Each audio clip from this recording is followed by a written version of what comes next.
To get started, select the Redact tool and confirm. Next, select File to be redacted. You can select from a variety of storage services or upload from your local computer.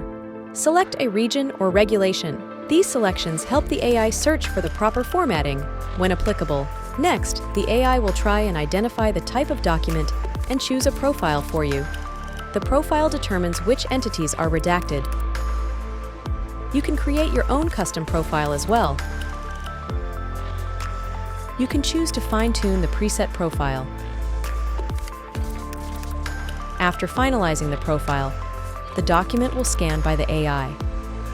View the scan results to see the entities discovered by our AI engine. Check the boxes next to the entities and click Mark for Redaction to select the ones you want to redact.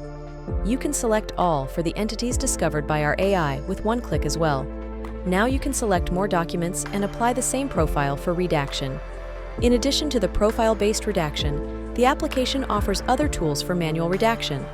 You can enter keywords for redaction. You can also draw an area, highlight text, or choose entire pages for redaction. Once you are done with all the redactions, simply export the redacted file from the top. You can save and download the redacted file as a PDF or Docs file.